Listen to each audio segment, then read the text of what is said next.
ഓച്ചിറ പരബ്രഹ്മ ക്ഷേത്രത്തിൽ 15-16 തീയതികളിൽ ചരിത്രപ്രസിദ്ധമായ ഓച്ചിറക്കളിയുടെ ഭാഗമായുള്ള ഒരുക്കങ്ങൾ പൂർത്തിയായി.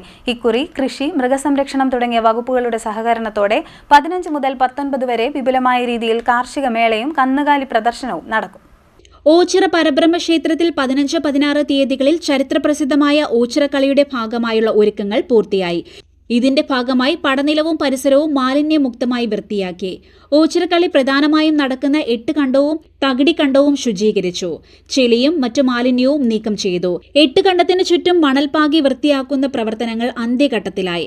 3 താലൂക്കിലെ 52 കരകളിൽ നിന്നുള്ള പടയാളികളാണ് പോരാട്ട സമരണകൾക്ക് വീര്യം പകർന്ന് അടരാടാൻ പടനിലത്തെത്തുന്നത്. ഇക്കുറി കൃഷി, മൃഗസംരക്ഷണം തുടങ്ങിയ വകുപ്പുകളുടെ സഹകരണത്തോടെ 15 മുതൽ 19 വരെ വിപുലമായ രീതിയിൽ കാർഷിക മേളയും കന്നുകാലി പ്രദർശനവും നടക്കും. ഇതിനു പുറമെ കുടുംബശ്രീ, ഓച്ചിറ ഗ്രാമപഞ്ചായത്ത്, CPC-RI, കാർഷിക സർവകലാശാല എന്നിവയുടെ സഹകരണത്തോടെ വിവിധ സ്റ്റാളുകളും പടനിലത്തുണ്ടാകും. സ്റ്റാളുകളിൽ കാർഷിക പ്രദർശനവും വിൽപ്പനയും നടക്കും. മൃഗസംരക്ഷണ വകുപ്പിന്റെ നേതൃത്വത്തിൽ കന്നുകാലി പ്രദർശനവും 17-ന് നടക്കും. CDNet news, Ochira.